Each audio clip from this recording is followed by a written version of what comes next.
اللهم صل وسلم وبارك عليه.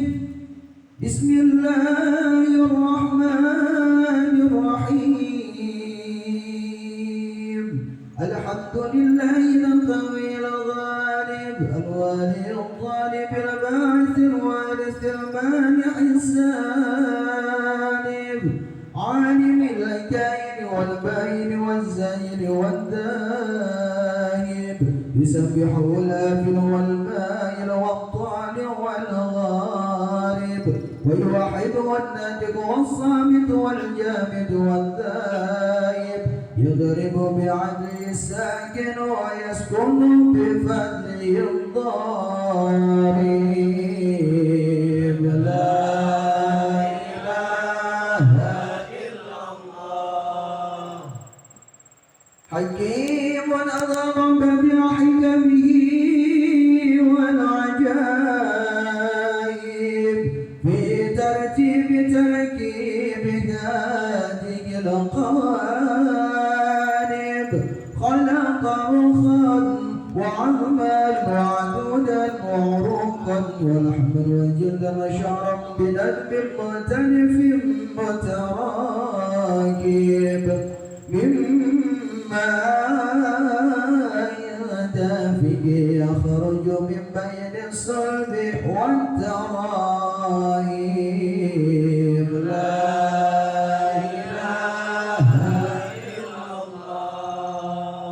كريم بسط لخلقه بساط كرمه والمواهب ينزل في كل ليلة إلى سماء الدنيا وينادي هل من مستغفر هل من تائب هل من طالب حاجة فأولي له المطالب.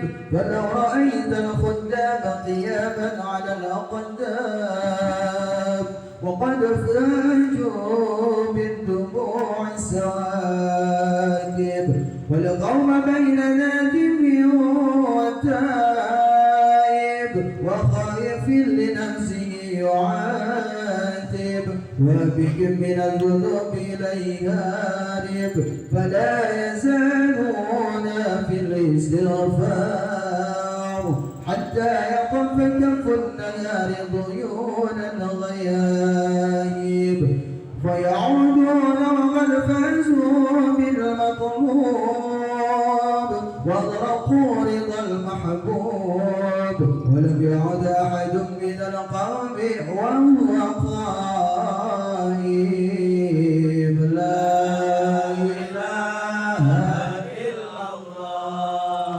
فسبحانه وتعالى من ملك أوجد نور نبيه محمد صلى الله عليه وسلم من نوره قبل أن يخلق آدم من الطين اللازب وعرض فخره على الأشياء وقال هذا سيد الأنبياء وأجل الأسفياء وأكرم الحبائب.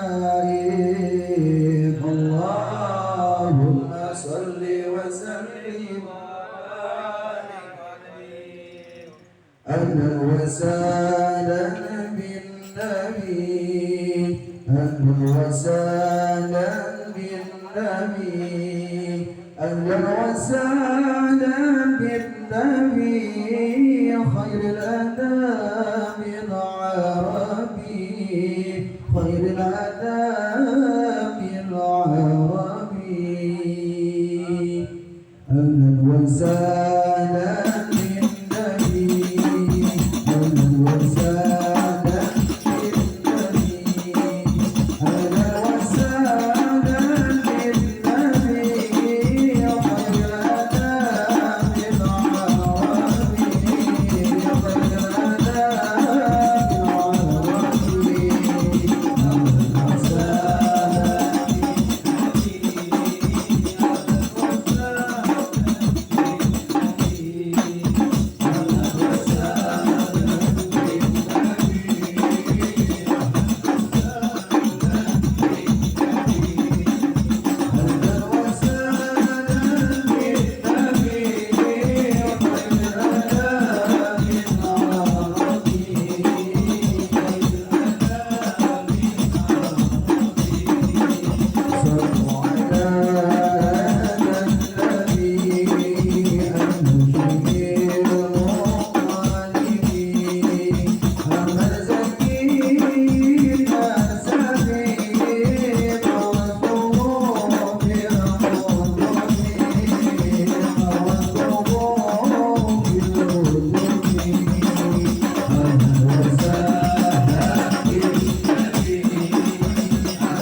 اللهم صل وسلم وبارك عليه فتنزل عرش ربه واسلب الشعر وازداد الكرسي غيبة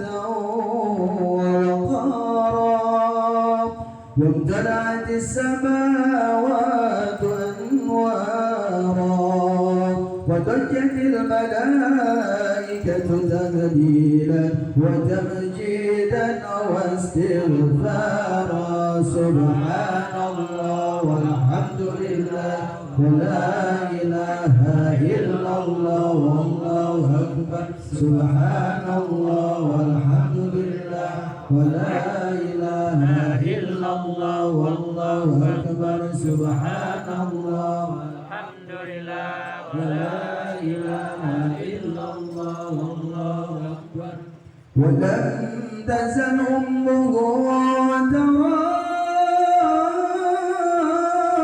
وتران وعم فخره وفضله إلى نهاية تمام حمله فلما اشتد بأنطق بيد رب الخلق ودعت الحبيب صلى الله عليه وسلم ساجدا شاكرا آمنا كأنه بدر في تمام صلى الله محمد صلى الله عليه وسلم صلى الله على محمد صلى الله عليه وسلم الله يا نبي سلام عليك يا رسول سلام عليك يا حبيب سلام عليك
Bergetarlah hati kita yang mengikuti marhaban pembacaan Rawi. Mudah-mudahan kita sekalian hadir pada malam hari ini. Kita akan mendapatkan syafaat Rasulullah sallallahu alaihi wasallam. Amin ya rabbal alamin. Bapak-bapak hadirin sekalian, sahabat marhaban, selamat datang guru kita Mukarram Bapak Ustaz Muhammad Anam yang berada di tengah-tengah kita. Bapak-bapak hadirin sekalian, sama-sama kita telah mendengarkan pembacaan riwayat Maulidnya Nabi Muhammad sallallahu alaihi wasallam yang dipimpin oleh Ustaz Al-Rawazi.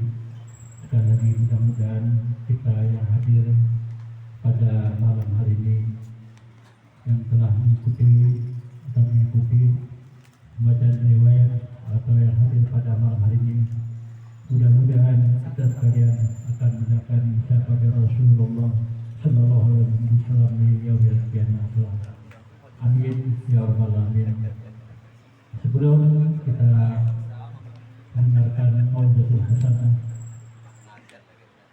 yang akan disampaikan oleh guru kita Mukarram Ustaz Muhammad, saya sekedar mengingatkan kembali, tadi sudah diumumkan di masjid bahwa nanti subuh, besok subuh, giliran kuliah subuh di musola kita atau di musola Anur. Jadi saya harapkan untuk kehadirannya untuk mengikuti sama-sama kuliah subuh atau subuh bersama di musola kita ini. Terima kasih sebelumnya atas kehadiran Bapak sekalian.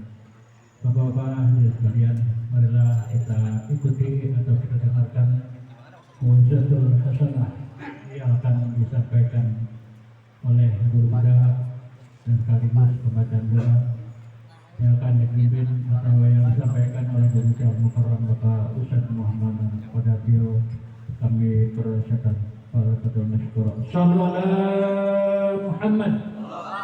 Sallallahu alaihi Muhammad. Sallallahu alaihi Muhammad.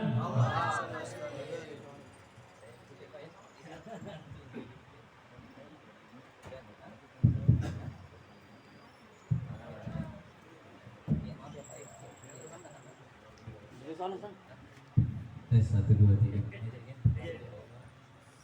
Mohon maaf ya di bangku kemarin di poster vaksin ketiga ya kerasa juga keliangan kemarin jadi sempat kerasa demam juga di poster di vaksin ketiga tuntas dan mudah nggak ada yang 4 yang 5 yang mencapai 3 aja.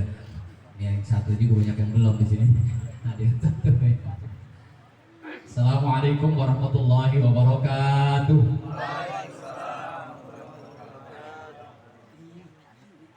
Alhamdulillah. Alhamdulillahilladzi bittiba'i millati Ibrahim hanifa. Asyhadu an la ilaha illallah wahdahu la syarika lah. Wa asyhadu anna sayyidana wa nabiyyana Muhammadan abduhu wa rasulullah nabiyya ba'da. Allahumma salli wa sallim wa barik ala sayyidina wa habibina wa syafi'ina wa maulana Muhammadin sallallahu alaihi wasallam wa ala alihi wa ashabihi wa man ahabbahu ajma'in. Amma ba'du. Subhanaka la ilma lana illa ma 'allamtana innaka antal alimul hakim. Rabbi israh li sadri wa yassir li amri wahlul 'uqdatam min lisani yafqahu qawli. Rabbana zidna ilma warzuqna fahma walhaqna bis salihin. Amin ya rabbal alamin. Hadratul fadil yang mulia, para asatidzah, para sesepuh, para guru, para orang tua, wabil khusus Bapak Marsuki, Bapak Ustadz Said, sahibul hajat, sahibul bait, Bapak Sofyan. Saya sempat tanya karena kan tadi ada undangan, ya ini ada kaitannya enggak? Ada katanya, sama Rolling Stone. Ya, biar mudah dikenal. Orang Arab juga ada lakob. Lakob itu panggilan. Ya, lakob itu panggilan. Ya, jadi panggilan. Cuma panggilan yang bagus lah. Ya, jangan sampai panggilannya yang jelek. Ya kayak Abu Jahal. Ya. Jadi panggilannya yang bagus lakobnya. Jadi panggilan itu lakob namanya. Ya, tapi nggak boleh dalam Al-Quran diingatkan apa namanya bil alqab, panggilan yang enggak, jangan orang dipanggil yang enggak dari namanya. Tapi boleh kalau udah kepepet dalam arti kata kita misalnya mau cari orang, mohon maaf, kenal nggak sama Pak Nanang yang mana ya? Itu nggak kenal juga, itu yang kurus yang hitam baru nggak apa-apa. Cuma jangan baru-baru kenal Pak Nanang, itu yang hitam yang kurus ya, itu namanya bukan, itu namanya udah meledek dah. Ya, ini Pak Sofyan dan istri beliau Ibu Siti Maisarah yang sangat kita sayangi, Ananda Fadel Rizky Ramadan, Bapak Ketua RT 06 RW 05, Bapak-bapak jamaah sekalian yang saya muliakan. Udah malam ya, nggak lama. Besok pagi tadi udah diingetin lagi. Ya emang alhamdulillah subuhnya udah di atas 4:30, jadi rada bisa lah bangunnya. Itu juga kalau yang biasa, nggak biasa mah tetap aja masih ribet. Dalam sebuah hadis yang sering kita dengar, riwayat Imam Malik, Nabi kita Muhammad SAW bersabda, kata Nabi kita, taraktu fikum amrayni, aku telah tinggalkan kepada kamu dua perkara, dua hal, ya, ma tamassaktum bihima, yang apabila la tadillu ma tamassaktum bihima, engkau gak bakalan sesat, kamu semua gak bakalan salah jalan, kamu semua gak bakalan keliru dalam menjalani kehidupan ini. Ya, ma tamassaktum bihima, selama selama kita berpegang teguh kepada keduanya. Apalagi sekarang, orang banyak yang bingung menjalani kehidupan ini, gampang banget rame. Lagi rame soal tolak, saya mau ikut-ikut dah. Rame banget, semuanya jadi pinter gara-gara medsos, main kata-kataan, sono katain, ya. Kita jalanin nggak apa-apa tuh, mutawa di musola Andur sampai pagi juga nggak ada yang menangkap, cuma kita tahu diri aja. Iya, jadi tenang aja, udah biasa yang ribut-ribut di medsos nggak usah lah. Kita malah di sini adem-adem aja. Jangan terlalu banyak baca main HP. Yep. Iya, baca Quran yang banyak nggak punya. Ya, jadi nggak bakalan sesat selama-lamanya. Ya, selama kita berpegang teguh kepada keduanya. Apa? Tidak lain itulah yang kita kenal. Kemudian Nabi lanjutkan sabdanya, kita Allah wa sunnatan Nabi, itu Al-Quran dan sunnah Nabi. Jadi Al-Quran yang ada itu menjadi pegangan kita. Kemudian pelaksanaannya, kan kita susah nih ngerti Al-Quran, bagaimana melaksanakannya. Ada yang udah nyontohin cara melaksanakan ini, yaitu Nabi kita Muhammad SAW yang kata Aisyah, karena khuluquhul Quran. Jadi Nabi itu Al-Quran berjalan. Nah, tinggal kita berpegang teguh. Nah, kemudian ini juga jangan disalahpahami, karena orang sekarang itu pegangannya ini akhirnya apa? Dikit-dikit pokoknya harus kembali kepada Al-Quran dan hadis. Ini doang yang dipakai. Nah, emangnya kita gampang memahami Al-Quran? Bacanya aja ribet, artinya nggak tahu, apalagi maksudnya, apalagi penjelasannya. Al-Quran, cuma dalam Al-Quran itu orang tua sama orang tua kita cuma dilarang wala taqul lahuma uffin. Jangan ngomong sama orang tua. Silakan dicari di Al-Quran ayat yang menjelaskan larangan membunuh orang tua. Ada nggak? Nggak ada. Cuman kan itu kias. Ngomong aja nggak boleh, apalagi sampai nyakitin fisiknya, apalagi sampai bunuh. Waliyahulillah. Iya, kita nggak paham yang begitu. Wala taqrabuz zina, jangan deketin zina. Deketin. Zinanya boleh, ya kan kias.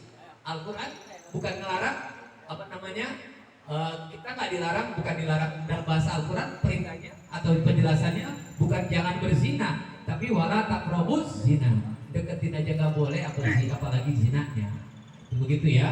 Jadi jangan kemudian pokoknya ada nggak di Al-Quran, ada nggak di hadis Nabi, kalau nggak ada saya nggak mau ngerjain, waliyahudzubillah. Nggak begitu. Nah kita nggak bisa memahami Al-Quran, kita nggak bisa memahami hadis Nabi. Al-Quran kalam yang mulia, apalagi itu firman Allah yang luar biasa, harus punya ilmu yang cukup untuk bisa paham Al-Quran. Kemudian begitu juga hadis Nabi, ini ucapan orang hebat, ucapan orang mulia. Gak gampang kita main artiin aja, gak gampang kita main kemudian apa yang diucapkan Nabi kita pastikan seperti ini. Kita harus belajar dan kita gak punya ilmunya. Makanya kemudian apa? Tinggal kita ngikutin ulama. Dan kata Nabi begitu, al ulama warasatul anbiya, ulama itu pewaris para nabi. Jadi ini nih yang dikit-dikit kembali kepada Al-Quran dan hadis, ngerti juga kagak, bacanya aja ribet. Ya, apalagi kemudian sampai ngerti tadi ilmu-ilmu dalam memahami Al-Quran. Ya Masya Allah. Nah ini yang mesti kita pegang. Nah sekarang bagaimana? Seperti sekarang ini kita ngejalanin hidup biar kita nggak tersesat, biar kita nggak salah jalan, terutama dalam berkeluarga. Nah ini contohnya yang kita lakukan. Ini adalah tuntunan agama bagi orang tua yang memiliki anak laki-laki. Ya, bagi kita sebagai seorang muslim, sebagai orang beriman, kemudian kita dituntun agar hidup kita berkah, agar hidup kita kemudian menjadi hidup yang sesuai dengan aturan. Kita dituntut bagaimana cara menjalani kehidupan ini. Ya, kemudian diatur. Aturannya ada. Kalau nggak ikutin aturan juga kacau. Ikuti aturannya. Nah, kemudian ada ini namanya walimah, walimatul i'dhar namanya sebetulnya. Ini setelah dihita, dipotong, diadain, dipotong, disunat, kemudian dilaksanakan walimah, jamuan makan yang namanya walimah, walimatul i'dhar. Nah ini walimatul i'dhar. Walimah itu jamuan, kalau bahasa kerennya resepsi. Ada apa aja sih resepsi yang dianjurin agama agar hidup kita berkah sesuai dengan tuntunan? Banyak. Itu dalam kitab I'anatul Talibin ada 11. Apa aja nih kita mau ngadain walimah? Saya singkat aja dah, yang berurutan aja.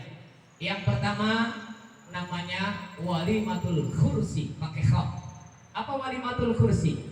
Walimah ketika seorang ibu atau seorang pasangan, kemudian ini istrinya hamil, melahirkan, beranak nih.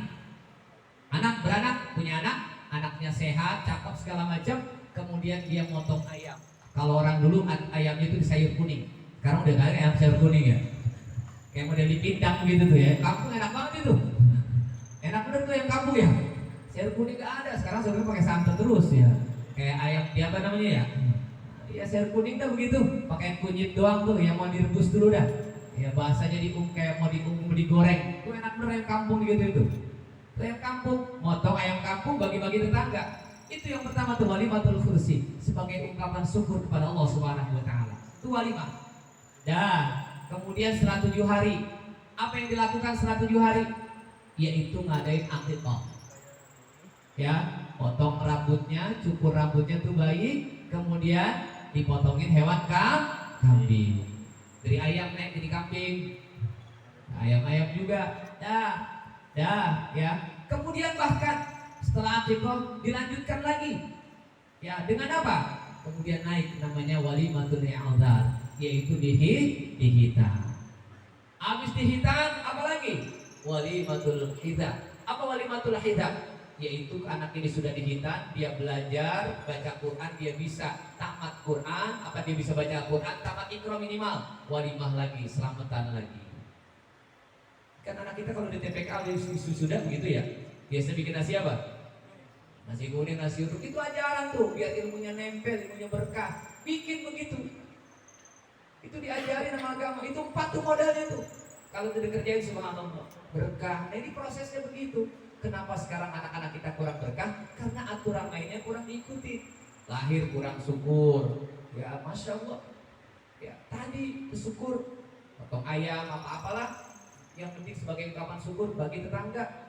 Yang kedua nanti di akikah kita usahain banget, kita siapin dari awal, ya kita siapin di akikah nanti anak kita lahir, kemudian dihitan, dari hitan dia belajar ngaji, dia ngapain, kemudian dia nanti di ketika hatam, ketika selesai dia baca Iqra minimal, kemudian kita sedekahan lagi biar ilmunya nempel.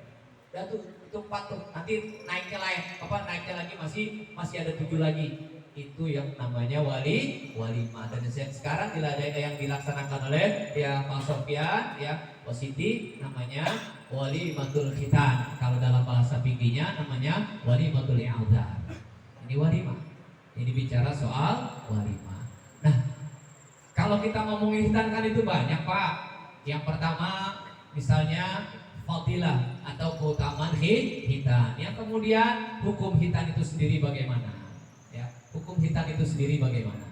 Nah, hitan itu ya kita tahu siapa yang pertama kali melaksanakan hitan? Itu Nabi Allah Ibrahim alaihi salam. Sebagaimana hadis Nabi kita Muhammad SAW, itu riwayat Imam Bukhari hadis sahihnya menjelaskan bahwa manusia yang pertama kali dihitan adalah Nabi Allah Ibrahim alaihi salam, dan pada usia 80 tahun bil qutbi. Dengan apa? Dengan kapak.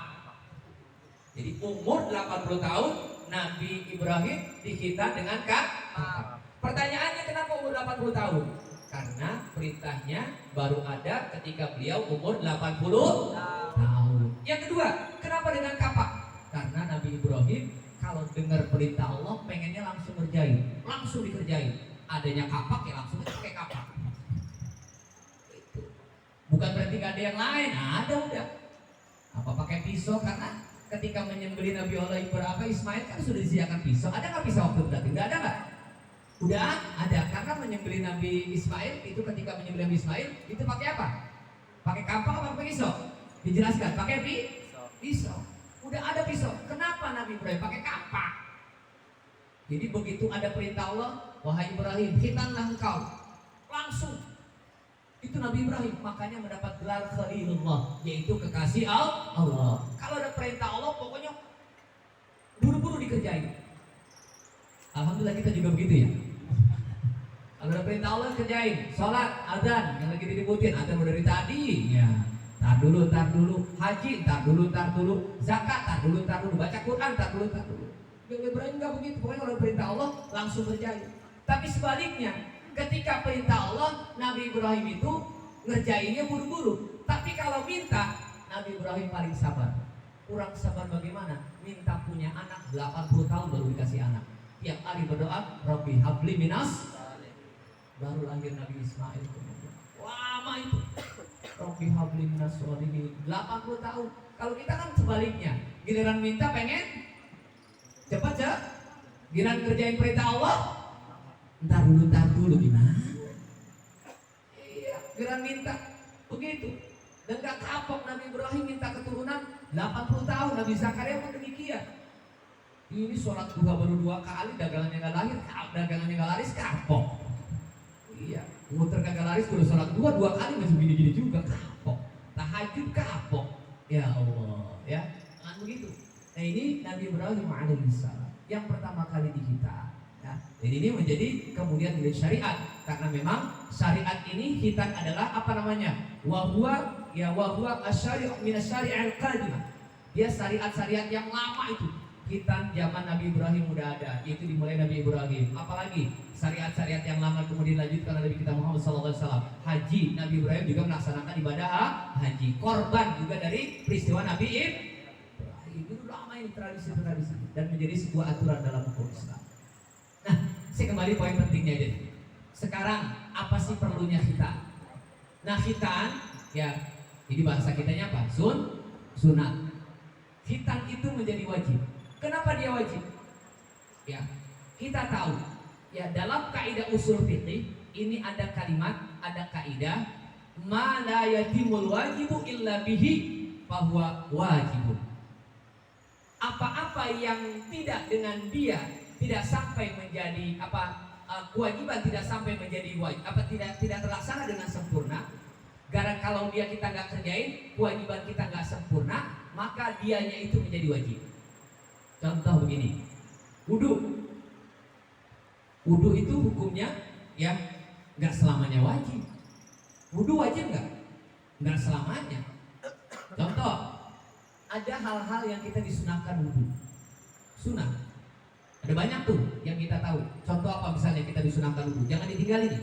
Yang pertama adalah ketika kita akan melakukan sholat lagi, meskipun kita masih punya wudhu, dianjurkan kita tajdidul wudhu, memperbarui wudhu kita. Misalnya kita sholat maghrib nih, belum batal, kemudian kita mau sholat isya, kalau pengen dapat pahala gede, kita ngapain lagi? Meskipun kita masih punya wudhu, ngapain lagi? Wudhu lagi, tajdidul wudhu. Tuh, wudhu lagi. Yang kedua, ngapain? Azan sama iqamah. Jadi kalau ada orang azan nggak punya wudhu, boleh nggak? Boleh. Ya, cuman kurang sopan aja. Bisa menjadi makruh. Jadi adzan mah nggak pakai wudhu juga kagak ngapa-ngapa. Emang orang di kuburan kalau ngadanin mayit pada punya wudhu? Iya, emang kalau bayi orang lahir ya anjuran. Tapi cakepnya begitu tuh. Anaknya lahir, dia siap-siap. Kemudian dia mau adzan, maka dia sebelum adzan ngapain dulu? Wudhu. Tapi kan kita nggak begitu. Bapaknya baru selesai ngerokok langsung adzan. Pokoknya sholat subuh enggak adzan, ya adzan, alhamdulillah masih diadzani. Itu adzan, ya itu adzan. Udah datang, udah tok, wudhu, ya. Adzan dulu udah baru wudhu, boleh, walaupun kurang sopan. Iqomah sama, orang qomat itu punya wudhu, nggak punya wudhu, boleh. Cuma kebangetan banget, habis qomat dia tinggal dia baru wudhu. Itu mah kebangetan namanya. Itu ya bicara soal kita disunahkan berwudhu. Dua tuh, ngapain lagi? Mandi junub, mandi besar. Udah saya pesan banget. Kalau mandi junub perempuan, laki habis head, ya laki habis ketemu bininya, itu jangan lupa. Kalau junub ngapain dulu? Mau mandi ngapain dulu? Wudu. Yang laki juga begitu, anak-anak yang mandi junub, anak-anak ini yang udah balik, habis mimpi, wudu dulu, bersihin kotorannya, najisnya, kemudian wudu. Itu yang diajukan. Kemudian apa lagi? Baca Quran. Baca Quran. Nah, ini baca ya, bukan megang Al-Quran. Jadi jangan sahur, protes aja dulu. Ustaz ada ajaran baru, dibaca. Kita mau duduk pengen baca Quran, tapi gak pegang Al-Quran, itu disunahkan wudu. Tapi kalau kita pegang Al-Qurannya, jumhur ulama, apalagi kita mazhab Syafi'i, kita harus punya wudu. Tapi kalau baca doang, itu boleh gak punya wudhu. Tapi kalau pengen gede ganjarannya, kita punya wudhu. Mau ngapain lagi? Mau tidur, kita dianjurkan berwudhu. Mau ngaji ke majelis taklim, dianjurkan berwudhu. Pegang kitab-kitab agama, dianjurkan berwudhu. Belum mandi junub, kita mau makan, ini lapar nih, mau makan dulu, wudhu, menghilangkan kemakruhan. Ya mohon maaf, ya berhubungan suami istri, nih mohon maaf nih, berhubungan suami istri, ya soal ya pada waktu ya bukan malam lah, artinya dia mau nggak langsung mandi, dia lapar, mau makan, mau minum, itu kalau nggak dia wudhu makruh tarhib, makruh tahrim, makruh yang mendekati haram. Masak juga begitu tuh, makmanya bilangin jangan bahasa orang kampung apa, kepet. Menghilangkan kepetnya itu ngapain dulu? Wudhu. Masih banyak lagi deh. Itu kita wudhu, mau pergi wudhu. Itu sunnah, itu wudhu. Tapi kalau kita mau sholat, wudhu berubah hukumnya dari sunnah menjadi apa? Wajib. Kalau kita nggak kerjain ini wudhu, maka sholat kita menjadi tidak sah. Itu malayatimul wajib. Ya, illa bihi fahuwa wajib. Nah itu wudhu. Nah kenapa ini sunat kemudian menjadi wajib? Karena berkaitan dengan sholat. Orang sholat itu tadi, orang sholat syaratnya diantaranya adalah tadi tuh harus punya wudhu. Otomatis suci dari hadas kecil dan hadas besar. Pakaiannya, tempatnya, badannya nggak boleh ada hadas kecil atau hadas besar. Nah, bagi mereka yang belum sunat, otomatis anak-anak kita yang belum sunat, mereka masih membawa najis. Di mana? Itu di kulupnya, di hitannya, itu di ujungnya. Itu masih bawa najis. Yang menarik sebetulnya kalau mau ikut ajaran Nabi, itu Sayyidina Hasan dan Husain di hitannya umur berapa? Umur 7 hari. Umur 7 hari. Kenapa masih kecil? 1, nggak banyak permintaan. 2, kagak berontak. 3, kalau nangis langsung ditetein. Umur 7 hari. Ini dilakukan oleh orang-orang Sunda. Nah kalau udah umur gede, Masya Allah. 1, banyak permintaan. Habis sunat tapi di sepeda ya. Beli PS ya, banyak permintaan. Ngamuk. Ngamuk. Adik gak jadi. Udah masak tenda gak jadi. Sampai digamparin anaknya. Itu waktu bareng akmal begitu. Ada sunat ya, mal sendiri masuk ya. Ini sebelumnya bapaknya karena udah masang tenda, mohon maaf, lagi digampar anak. Lu mau bikin malu keluarga, udah masang tenda kagak jadi sunat. Anaknya digampar udah gede bener, udah SMP. Nah iya, coba kalau bayi mau ngelawan bagaimana? Emang kagak tega, tapi bagusnya itu. Keuntungannya begitu. Ya, jadi itu. Jadi yaitu paling bagus adalah ketika kecil. Ya, nah ini ya khitan ya yang berkaitan dengan tadi hukumnya menjadi wajib. Karena berkaitan apa? Kalau nggak dibuang itu ujungnya khitan itu adalah apa namanya potongan yang buang ya, khitan itu buang, ujungnya dibuang. Karena kalau nggak dibuang itu nutupin, dan kalau kencing dia nggak tuntas atau kemudian tersisa di dalam apa namanya, orang kita bilang apa namanya, kulup ya. Ya di kulupnya itu kita udah tahu. Itu yang pertama. Yang kedua, Masya Allah, karena khitan ini kan orang lain mengaku mereka mengikuti Nabi Ibrahim. Orang Nasrani bilang mengikuti Nabi Ibrahim, orang Yahudi mengikuti Nabi Ibrahim. Tapi kenyataannya apa? Mereka nggak mau khitan, mereka nggak mau haji, mereka nggak kurban. Makanya nggak ikuti Nabi Ibrahim. Kita ikuti Nabi Ibrahim. Ini di khitan ya, kemudian agar bisa tadi ketika menjalankan perintah agama ini sudah bersih.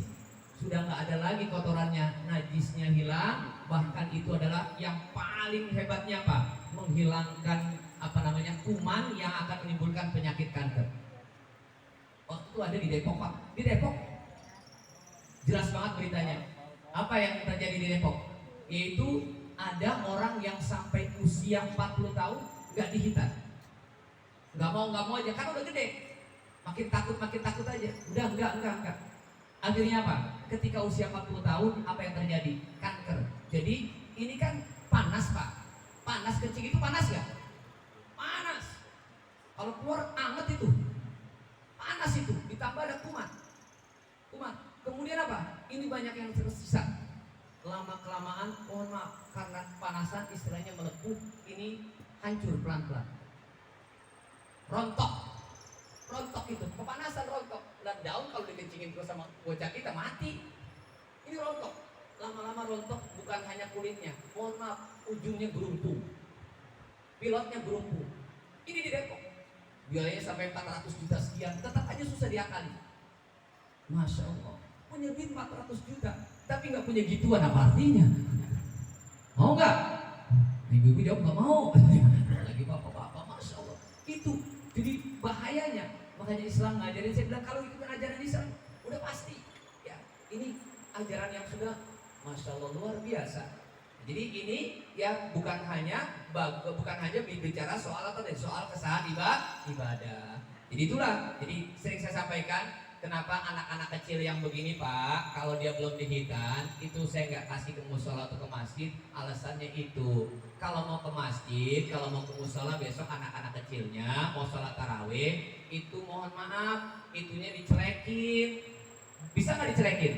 Saya kemarin mohon maaf, yaitu ada ya cerita bagus lah sebetulnya. Jadi ada saudara, dia anaknya nggak bisa kencing umur 6 tahun.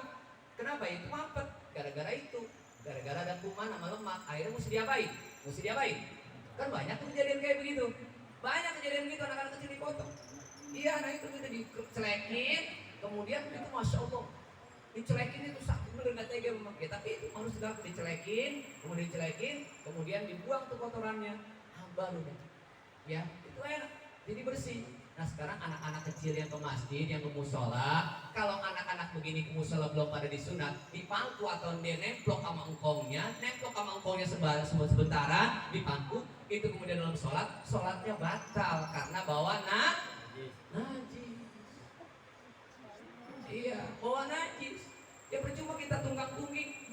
Ya sama aja pakaian kita najis. Itu saya ingetin, bukan urusannya bocah kecil nggak boleh masuk ke masjid, bukan urusannya bocah kecil nggak boleh masuk ke musola. Tapi kalau dia belum khitan, tolong hati-hati banget kalau dia ke masjid. Makanya sekarang dokter ngajurin begitu. Dokter-dokter yang biasa khitan pasti ngajurin begitu. Apa yang dia anjurkan? Pak, tolong anak-anak kecilnya itu sering-sering dicelekin, kemudian dikasih minyak zaitun, ya biar dia bersih. Kalau kita dulu nggak boleh nyelekin kelancopan setan katanya. Kalau sekarang malah disuruh sama dokter kalau dia sehari celekin, biar tadi itu kuman-kuman sama penyakit nggak ngumpul, lemak nggak ngumpul. Kalau nggak begitu ngumpul itu lemak banyak. Bisa jadi nanti kencingnya kalau anak kecil mampet gara-gara kuman, nanti kalau orang tua sudah usia 60-70 tahun biasanya mampet gara-gara prostat emang apaan? Kan gaji, nggak tersalurkan. Iya sama, makanya kita begitu. Ya mesti disalurin makanya Pak, yang nyalurin terus insya Allah prostat. Ya, jadi inilah pentingnya kita mengerti tentang khitan dalam aturan agama. Jadi itulah kemudian kenapa kita berharap anak ini setelah dihitan menjalankan perintah agama. Anak itu kalau laki-laki Pak kita bagi dalam 3 periode. Yang pertama umur 0 sampai 7 tahun, yang kedua 7 tahun sampai 14 tahun, yang ketiga 14 tahun sampai 21 tahun. Bagaimana cara memperlakukannya? Agama mengajarkan kepada kita, umur 0 sampai 14 tahun, jadikan anak-anak kita sebagai raja. Minta apa baik kita kasih. Emang benar ini, karena akan teringat dalam dalam ingatannya, memorinya. Ketika kecil saya dikasih aja apa-apa aja sama bapak, maka sekarang saya balas apa aja nanti ketika bapak minta dikasih. Jadi kalau nanti bapak-bapak ketika minta sama anak-anaknya nggak dikasih, ingetin Pak, dulu mungkin waktu umur kecil gua jarang ngasih sama dia. Ya, kan begitu ya. Ma abda. Jadi apa yang dilakukan oleh bapak kita nanti dilakukan oleh anak kita. Apa yang dilakukan bapak akan dilakukan anaknya. Itu yang pertama. Jadi 0 sampai 7 tahun kita kasih. Itu kita kasih. Ya, ini sampai 7 tahun. Ya, 7 tahun kemudian dihitanlah. Setelah 7 tahun baru beda kemudian. Mereka sampai 14 tahun kita jadikan apa? Mohon maaf, tawanan yang harus kita, kalau mereka salah harus dihukum, mereka harus diawasi, nggak boleh melakukan yang di luar aturan. Mereka umur 7 sampai 14 tahun. Ini yang begini nih yang paling rawan. Iya, ini udah beda tawanan nih. Kalau tadi 0 sama 7 tahun silakan mau dikasih apa aja, tapi kalau 7 sampai 14 tahun udah mulai mikir-mikir kita kasih duit banyak, udah belinya udah macam-macam. Kalau bocah umur 0 sampai 7 tahun dikasih duit banyak buat apaan? Tapi kalau 7 sampai 14 tahun dikasih duit banyak buat ngapain? Ya buat top up FF di Indomaret. Iya nggak tuh? Udah awal banget bocil buat top apa? Buat main game. Ada yang sampai 3 juta, ada yang sampai 2 juta. Udah lain. Bocah begini mah ngerti ke Indomaret top up, ke Alfamart. Ya 14 tahun, udah ngeri. Nah kemudian ketika umur 14 tahun sampai 21 tahun, bagaimana perlakuan kita terhadap anak-anak kita? Maka kita jadikan mereka seperti sahabat ngomong kalau ada apa-apa. Ini kan gila udah gede jarang ngobrol sama anaknya. Nama malu ngomong. Lo bocah apa lo? Tanya bapak gue ngomong sama dia, lo aja ngomong. Nah, jauh dah, ini repot dah. Makanya umur 14 tahun sampai 21 tahun itu mereka perlakukan seperti sahabat kayak temen lah, udah ngobrol bareng, jalan bareng. Itu begitu.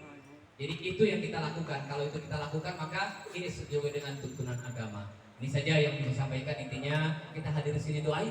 Ya doain buat Ananda pada rezeki Ramadan. Sekali lagi mudah-mudahan diberikan sehat Allah Subhanahu wa taala, ini sehat, tumbuh sehat, panjang umur, kemudian menjadi anak yang saleh, berbakti kepada kedua orang tua dan kepada Allah Subhanahu wa taala. Amin ya rabbal alamin, dan keluarga ini berkat Allah Subhanahu wa taala. Itu saja ya. Mohon maaf dan kita semua juga yang hadir.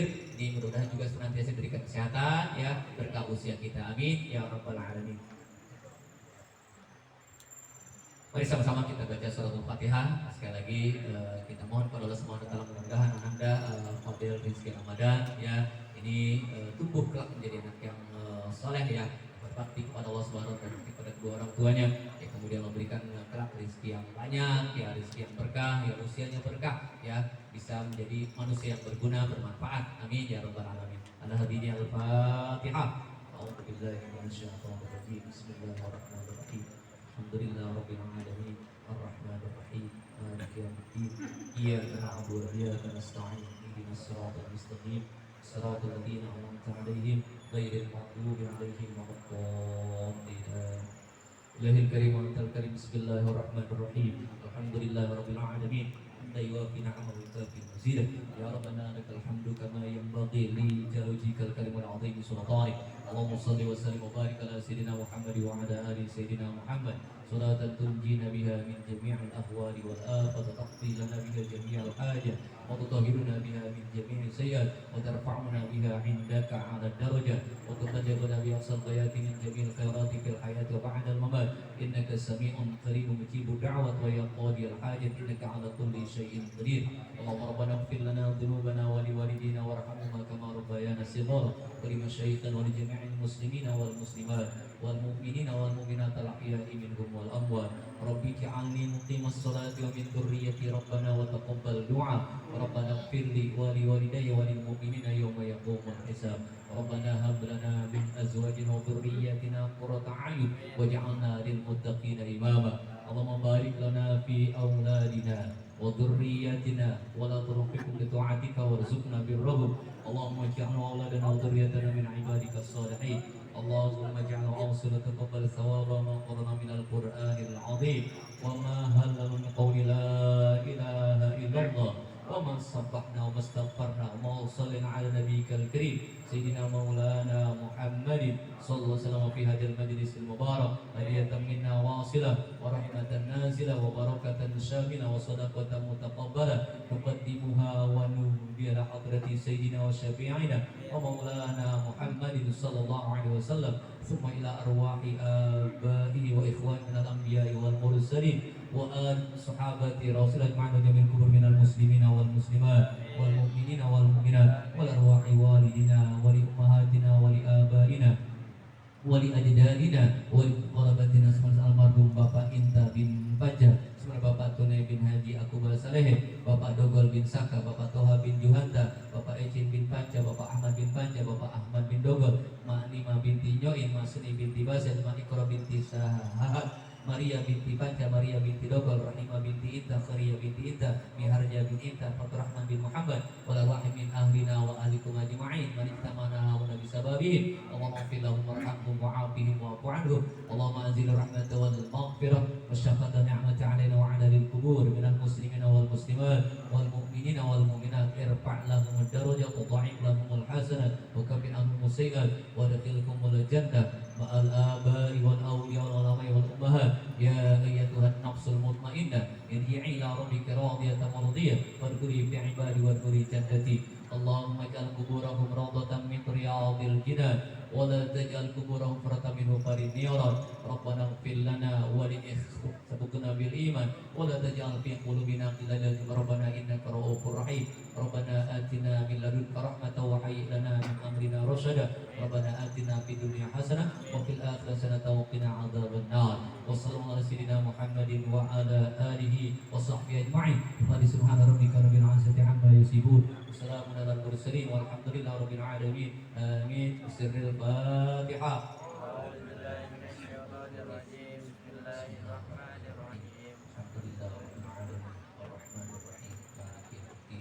إياك نعبد وإياك نستعين اهدنا الصراط المستقيم صراط الذين أنعمت عليهم غير المغضوب عليهم ولا الضالين واعف عنا يا كريم واعف عنا يا رحيم اللهم بحق الفاتحة وبسر الفاتحة وبكرامة الفاتحة وبشفاعة الفاتحة افتح لنا أبواب الخير واختم لنا بخير واجعلنا أولادنا وذريتنا من أحسن أهل الخير يا أرحم الراحمين برحمتك الواسعة دعواهم فيها سبحانك وتحياتهم فيها سلام وآخر دعواهم الحمد لله رب العالمين آمين والسلام عليكم ورحمة الله وبركاته.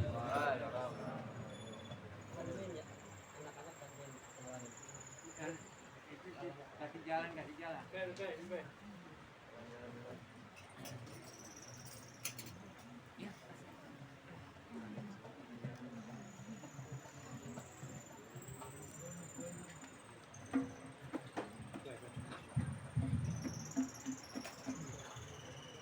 لكم بشرى جبت وكبودي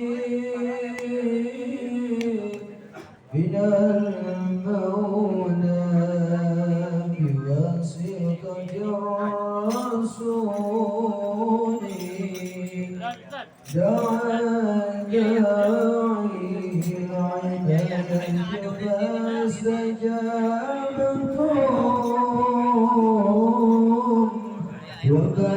وبادرتم بالفضل الجزيل لكم بشرى إجابة والقبول من المولى وصدق الرسول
Pandai jangan pandai.